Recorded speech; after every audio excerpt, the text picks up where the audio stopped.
장군을 보내는 거 조금만 하고 좀 나누고. 지난주 좀 못 나눴죠? 지난주에 좀 아쉽기도 하고. 너무. 자, 그다음 봅시다. 여리고 정복. 그다음에 이제 여기서부터 세 가지 기초를 이제 마련하고, 이제 그다음에 이제 이스라엘 백성들이 실제로 이제 가나안에 들어가서 이제 전쟁을 하게 되는. 첫 번째 여리고성, 그다음 아이성, 그다음에 또 뭐가 나 기본 민족과 또 언약 맺는 거 있고. 그렇습니다. 그래서 이 여리고성 정복은 두 가지 큰 어떤 그 요소가 있으면, 하나는 뭐냐면 여리고성을 멸망시키고 함락시키는 요소도 있고, 두 번째 굉장히 중요한 부분, 기생 라합의 구원이, 이 사건이 굉장히 큽니다. 이걸 통해서 구원에 대한 소식을 듣고, 그 다음에 실제 이제 무너뜨리는 그런 광경이 있고. 그래서 이번 세 가지 좀 기억해 볼게요. 여리고 정복 전쟁, 실제로 이제 들어가서 어떻게 이스라엘 백성들이 싸우게 됐는가. 그래서 여리고성이 중요한 것은 이제 요단을 건너서 가나안으로 들어가는 길목에 있는 성이에요. 여리고성. 저도 한번 가봤는데, 약간 좀 굉장히 좀 다 무너졌어. 유적지만 있고, 땅 밑에 있는 유적지를 오랜 세월 뒤에 다시 발굴해내는 그런 건데, 엄청나게 두꺼운, 이 성벽 두께가 한번 저기서 저기 정도죠. 이건 뭐 난공불락 요소더라고요. 엄청 어떻게 그 당시 저런 성을 쌓았는지를 모를 정도로 그렇게 큰 성이었습니다. 바로 여기를 넘어뜨려야만이 이제 그 가나안으로 들어가기 때문에 이 성을 어떻게 공략하느냐가 굉장히 중요한 관건. 여리고 정복 전쟁의 어떤 성패를 결정짓는 중요한 그런 거 들어갑니다. 자, 한번 볼까요? 여호수아서 보면은 정탐꾼을 보내는 사건이 나옵니다. 그래서 보내는데, 아까 이야기했듯이 정탐꾼을 보내는 사건과 더불어서 기생 라합이 구원받는 것이 굉장히 중요한 위치에 있기 때문에 우리 이것을 같이 생각을 하지 않을 수가 없다. 그래서 첫 번째 우리가 뭐를 생각하냐면은 기생 라합의 위치, 이 복음에 있어서 어떤 위치를 차지하고 있는가. 그래서 기생은 뭐냐, 창녀를, 문자 그대로 창녀입니다. 몸을 파는 그런 여자. 그래서 아마 그 기생 집이 무슨 사창가냐, 꼭 그런 건 아니고 그런 일을 하고, 또 옛날에 우리는 주막으로 생각하면 좀 더 표현이 좋겠다. 그래서 많은 사람들이 여행객들이 오고 가면서 거기에 거하기도 하고 음식도 먹고 숙박도 하고, 그러다 보니까 많은 사람들이 모이기 때문에 아마 정탐꾼들이 의도적으로 그 장소를 선택한 것 같아요. 그래서 거기 가서 많은 정보를 입수하고, 그리고 이제 여호수아에게 전달하게 되어지는. 그래서 기생은 창녀를 뜻하는데, 이 기생 라합은 뭐 여러분 잘 아신 대로 예수님의 족보에 등장하는 4명의 여자들이 있는데, 누구죠? 첫 번째 족보, 예수님이 마태복음 족보에 등장하는 게 다말, 그 다음에 라합, 룻, 그 다음에 우리 아내 바스eba, 4명의 여자. 전부 좀 출신들이 바로 그런 건데, 라합은 예수님 족보에 굉장히 중요한 위치에 있다. 그래서 기생 라합의 사건 이해하지 못하면은 좀 굉장히 많은 수수께끼들이 좀 안 풀립니다. 이 사건이 풀려야만 같이 풀리게 되는 그런 것들 알 수 있죠. 특히 이제 기생 라합은 나중에 누구하고 결혼하냐면 살몬이 누군지 잘 모르겠어요. 뭐 그랬던 하나 설에 의하면은 정탐꾼 중에 하나였다. 뭐 그거는 하나의 좀 가정적인 이야기들이고, 어쨌든 살몬이란 사람과 결혼해서 거기서 누구를 낳죠? 보아스라는 아들을 낳습니다. 이 보아스가 누가 되냐면은 룻기서의 주인공인 룻의 남편이 되죠. 그래서 거기서 나온 게, 태어난 게 누구죠? 이세가 누구죠? 다윗 왕의 할아버지.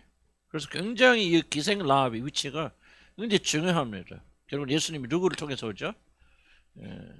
다윗의 후손으로 오잖아요. 물론 예수님과 이 다윗 왕과는 어떤 관련이 있습니까? 인간적인?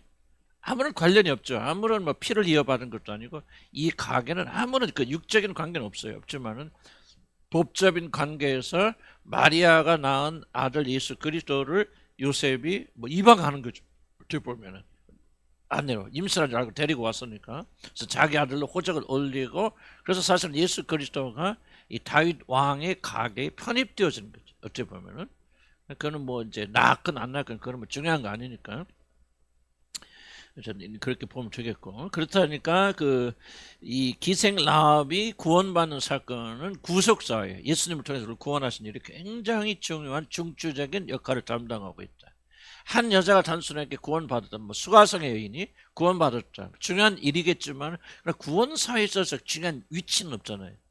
그렇지만 이 기생 라합은 바로 이 기생 라합의 아들이 보아스가 이렇게 연결되어져 나가면서 이 굉장히 우리를 구원하시는 하나님 구원의 역사에 매우 중요한 그런 위치를 기생 라합이 차고 있다. 그러니까 하나님께서 그를 구원하신 일에 있어서 굉장히 구원의 중요한 패턴들을 이 안에 보여줍니다. 그래서 제가 이제 이 기생 라합에 많은 관심을 가지고 보게 되는 거죠. 그 다음에 24페이지 넘어가면 만약 기생 라합이 여리고 함락 때 다른 사람께 멸망당했다면은 우리 구원과 어떻게 됐을까? 뭐 하나님 어떻게든 우리 구원하시겠지만은 그럼에도 불구하고 좀 그런 생각을 좀 해봅니다. 이방인이었고 몸을 파는 창기였던 천한 여인이 어떻게 그리스도의 가게 안으로 들어오게 되는, 이 표현을 잘 이해하시기 바랍니다. 그리스도의 가게 안으로, 언약 관계 안으로 어떻게 들어오게 되는 하는 것이 여기서 이제 굉장히 우리가 관점을 가지고 봐야 될 그런 상황이다. 즉 구원을 받는 것을 살펴보는 것이 기생 라합의 사건뿐만 아니라 가나안 정복 전체를 이해하는데, 그래서 자 우리가 가나안 정복 전체를 이해할 때에서 굉장히 난점이 하나가 있어. 난제가 하나 있는 게 뭐냐면 하나님께서 정복하는 성들의 모든 호흡 있는 모든 사람들 다 죽이도록 명령하죠. 그래서 뱃속에 있는 지금 여자들, 임산부들도 뱃속에 있는 아이들까지 죽이게 되어지는 그런 명령 내리거든요. 인간이 저지른 범죄 중에서 가장 큰 범죄, 죄악됨을 여기는 게 뭐냐면 뱃속에 있는 아이를 죽이는 사건을 가장 뭐라 합니까? 그 미개인의, 그리고 가장 그 브루트를 뭐라 합니까? 좀 폭력적이고 좋지 않은 것의 대명사로 불리는 게 뭐냐면 뱃속에 있는 아이를 죽였다 또는 끄집어 죽였다, 막 그런 별 이상한 입에 올리기 어려운 일들이 있는데, 사실 가나안 정복 전쟁의 핵심 뭐냐면 전부 그렇게 죽이는 거예요. 씨 하나 남기지 않고 다 죽여야 돼요. 물론 모든 가나안 다 그렇지 않아요. 그러나 가나안 정복 전쟁의 몇 가지 전쟁은 하나님께서 결코 짐승은 살려줄 수 있지만은 결코 여자건 아이건 사글이 다 죽여야 돼요.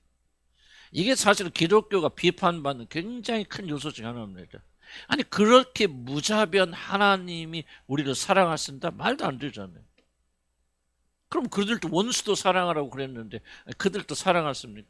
아니 그들은 왜 사랑하지 않고 그렇게 죽이시면서 우리들에게는 원수도 사랑하라 그렇습니까? 그런 하나님 우리가 신뢰할 수 있습니까는 굉장히 중요한 질문을 기독교인들 뿐만 아니라 특별히 믿지 않는 자들이 굉장히 큰 공격의 요소를 합니다. 그러나 기생 라합의 사건 보고 그 다음에 나오는 기본 사람들의 사건, 다 살잖아요. 기본 사람들은 이 두 가지를 보게 될 때 굉장히 중요한 그런 전쟁 속에서도 살아난 사람들 뭡니까? 하나님께 항복한 사람들, 하나님과 어떤 형태의 언약 속에 들어온 자들은 안 죽습니다. 그러니까 하나님께서 가나안의 명령을 통해서 전부 죽이라고 명령하셨지만 그거는 무조건 죽여라, 없애버라는 뜻이 아니에요. 하나님의 심판이 그건 정상적이잖아요. 이마에 지는데 그럼 모든 자들, 뭐 구막 하나님께 나온 자들도 죽였다 문제가 되지 아니거든요. 기본 백성들을 속여서 언약을 맺어요. 근데 언약을 맺었기 때문에 이거 하나로 다 한 명도 안 죽습니다. 거기는. 그러니까 가나안 정복 전쟁을 하더라도 두 부류의 사람들, 하나님을 믿고 하나님께 항복하여 나온 기생 라합과 그의 가족들처럼 그런 자들은 다 살았고, 그 다음 뭐예요? 하나님의 언약 속에 들어오는 다 살지요. 그럼 누가 죽어요? 이 일을 거부한 사람들이 죽습니다. 그러니까 이게 있어요. 나는 보면서 영적 전쟁과 가나안 정복 전쟁과 전쟁의 원리와 신약에서 말하는 복음의 원리가 다릅니까? 정확히 일치합니까? 정확히 일치한다고 봅니다.